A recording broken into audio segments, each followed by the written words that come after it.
గ్రంథం 38:7. ఆల్రైట్, చదువమ్మా. దేవదూతలందరూ ఆనందించి జయధ్వనులు చేసినప్పుడు. దీనికి జవాబు చెప్పండి. ఉదయ నక్షత్రములు ఏకముగా కూడి పాడినప్పుడు, దేవదూతలందరూ ఆనందించి జయధ్వనులు చేసినప్పుడు, ప్రాజెక్టు, ఆ హాస్పిటల్, ఆ బిల్డింగ్, దానికి పునాదిరాయి వేస్తారు. అవునా కదా? మూలరాయి చూసారా? ఆయన వేస్తారు, మనం కూడా మూలరాయి వేస్తాం. ఇలాగ జగత్ పునాదికి మూల రాయి వేసింది ఎవరు? ఫైనల్గా వీళ్ళిద్దరూ కూడా, ఇప్పుడు నువ్వు తండ్రిని అడిగితే ఎవరు చేశారని చెప్తాడు? కుమారుడు. అవునా? కానీ ఆ పని చేసింది ఎవరు? పరిశుద్ధాత్ముడు. అది చెప్పింది ఎవరు? తండ్రి. కానీ ఇద్దరు కూడా, తండ్రి ఏమంటాడు? ఇదిగో ఈయనే నాకు ఇష్టడు, ఈయన మీరు వెంబడించండి అంటాడు. పరిశుద్ధాత్ముడు ఎవరిని మహిమపరచడానికి వచ్చాడు? కుమారుడు. So both are promoting whom? Jesus. ఎంతమందికి అర్థమైంది ఇది? Yeah. So even though father is everything, తండ్రే సమస్తము, కుమారుడు కొరకు కుమారుని ద్వారా చేశాడు. అన్నీ చేయించింది ఎవరు? పరిశుద్ధాత్మ. ఎంతమందికి అర్థమైంది ఇది? ఉదయ నక్షత్రములు ఏకముగా కూడి పాడినప్పుడు, దేవదూతలందరూ ఆనందించి జయధ్వనులు చేసినప్పుడు, దాని మూలరాతిని వేసిన వాడెవడు? సముద్రము దాని గర్భము నుండి పొర్లి రాగా, తలుపుల చేత దాన్ని మూసిన వాడెవడు? చూసారా? ఎవరైనా ఎప్పుడైనా సముద్రం ఒడ్డుకి వెళ్ళారా? ఎంతమందిలో సముద్రం ఒడ్డుకి? ఓకే. ఎప్పుడైనా ఆ బార్డర్ దాటి రాదు, వస్తే సునామీయే. కొన్ని వందల సంవత్సరాలు అక్కడ దాకా వచ్చి వెళ్ళిపోతా ఉన్నాడు. అంటే దేవుడు ఇక్కడ దాకా రావాలని తలుపులు వేసేసాడంట. ఎంతమందికి అర్థమైంది ఇది? చూసారా? ఈరోజు చాలామంది కష్టాలకు దేవుడు తలుపులు అయిపోతున్నాడు. చాలామంది ఐశ్వర్యానికి దేవుడు తలుపులు తీయబోతున్నాడు. వా! ఆయన తెరువుగా ఎవరు? ఆయన ముయిగా ఎవరు?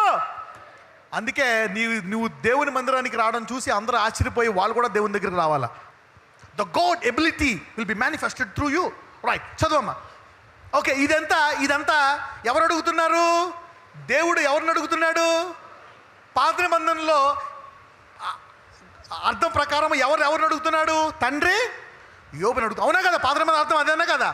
ఓల్డ్ టెస్ట్మెంట్ మీనింగ్ ఇస్, అందరూ ఇప్పుడంటే మనకు అన్నీ తెలుసు. కొత్త నిబంధన తర్వాత పాత నిబంధనలో మనకేంటి? తండ్రి ఎవరిని అడుగుతున్నాడు?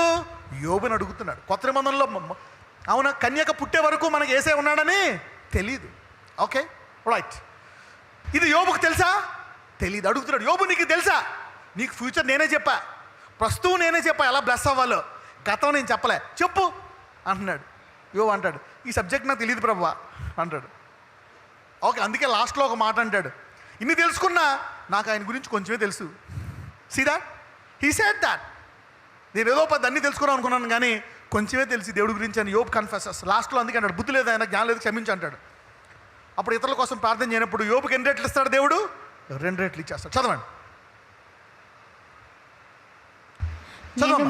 నేను మేఘమును దానికి వస్త్రముగాను, గాఢాంధకారమును దానికి పొత్తిగుడ్డగాను వేసినప్పుడు నీవు ఉంటివా? మేఘమును దానికి వస్త్రముగాను, గాఢాంధకారము దానికి పొత్తుగుడ్డగాను వేసినప్పుడు నీ ఉంటివా? ఎవరిని అడుగుతున్నాడు? యోబుని. అన్ని తెలిసిన మాట్లాడుతున్నావు. నేను మేఘాన్ని వేసినప్పుడు, అంధకారం దాన్ని చీకటిగా చేసినప్పుడు, ఎన్ని చేసినప్పుడు నీకు తెలుసా అంటున్నాడు. ఈ సబ్జెక్ట్ నువ్వు చెప్పలేదు కదా అంటున్నాడు. కమాన్, చదవం. దానికి సరిహద్దు నియమించి దానికి అడ్డగడియలను తలుపులను పెట్టించినప్పుడు. ఆగండి, మేఘాలు ఎక్కడెక్కడికి రావాలా, ఎక్కడెక్కడికి వెళ్ళాలా అని వాటికి బౌండరీస్, తలుపులు కూడా ఉన్నాయంట. వావ్, మీకు కనపడుతున్నాయా? కనపడలే. డాక్టర్లో దీనికి మందు లేదు అని డాక్టర్ కనపడుతుంది, కానీ నీకు విశ్వాసంతో స్వస్థత కనపడుతుంది. What man sees as an and you will see the solution. అందరూ చెప్పండి, లోకంలో లేని పరిష్కారము బైబిల్ చదువుతున్న నాకు కనపడుతుంది. ఈ తుఫాన్ అందరినీ కొట్టుకెళ్ళిపోతే ఈ తుఫాన్ నిన్ను కొట్టుకెళ్ళదు.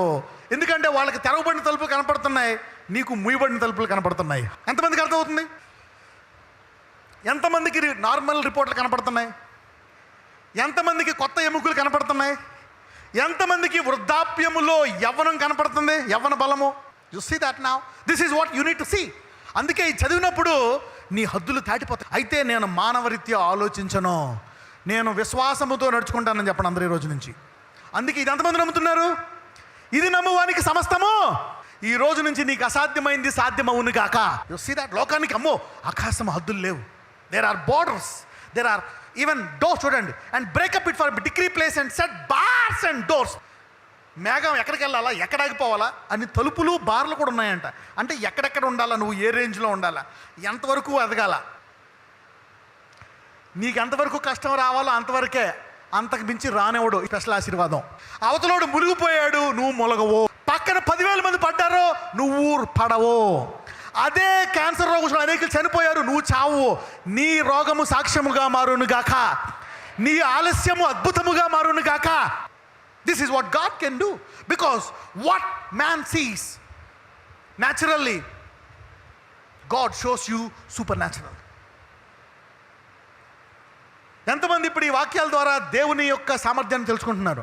అందుకే ఆయన దగ్గరికి రావాలా, యూ విల్ నో. అందుకే ఆయన గురించి తెలిస్తే నువ్వు గొప్ప విషయాలు అడుగుతావు. అందుకే అంటారు, తమ దేవుణ్ణి ఎరుగువారు ఏ కార్యాలు చేస్తారంట. అందరూ ఇక్కడ దారి లేదంటే, హే, ఈ దారి దేవుడు తెరుస్తాడు. ఇది బండ, నువ్వు అంటావు ఇది బండ కాదు, ఈ బండలోంచి నీళ్ళు వస్తాయి. You see that now. This is what God sees. You don't know how it will change. చదువమ్మా. దానికి సరిహద్దు నియమించినప్పుడు, దానికి అడ్డగడ్డలను తలుపులు పెట్టినప్పుడు, పెట్టించినప్పుడు, నీవు ఇంతవరకే గాని మరి దగ్గరకు రాకూడదనియు, ఇక్కడనే నీ తరంగముల పొంగు అణపబడుననియు నేను చెప్పినప్పుడు నీవు ఉంటివా? ఈ డిస్కషన్ అంతా ఎప్పుడు జరిగిందంట?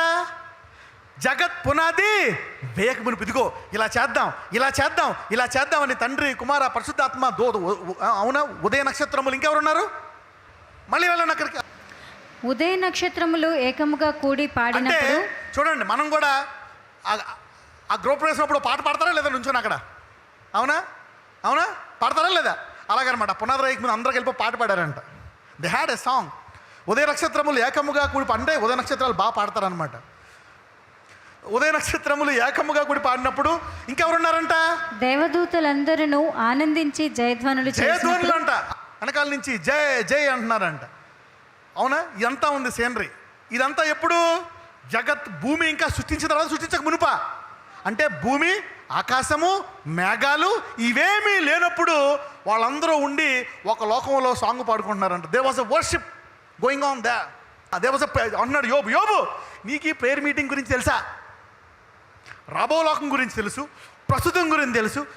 ఏ ప్రేయర్ మీటింగు? జరగబోయే prayer meeting. You want know it? ఇప్పుడు ఎంతమందికి అర్థమైంది చెప్పండి?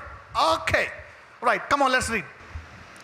అరుణోదయము భూమి దిగంతముల వరకు వ్యాపించినట్లును, అది దుష్టులను తనలో 38:12. అరుణోదయము భూమి దిగంతముల వరకు వ్యాపించినట్లును, అది దుష్టులను తనలో ఉండకుండా దులిపివేయినట్లును నీవెప్పుడైనా ఉదయమును కలుగచేసితివా? చూడండి, దొంగలందరూ ఎప్పుడు చేస్తారు? అదే పగలైతే ఎవడ తిరుగుతాడా? తిరగడం అనమాట. అంటే సూర్యుడు వచ్చాడంటే ఎవడికాడు స్వదేశుకుంటాడు అనమాట. అది దుష్టులను తనలో ఉండకుండా దులిపివేయినట్లు నీవెప్పుడైనా ఉదయమును కలుగజేసితివా? అరుణోదయమునకు దాని స్థలమును తెలిపితివా?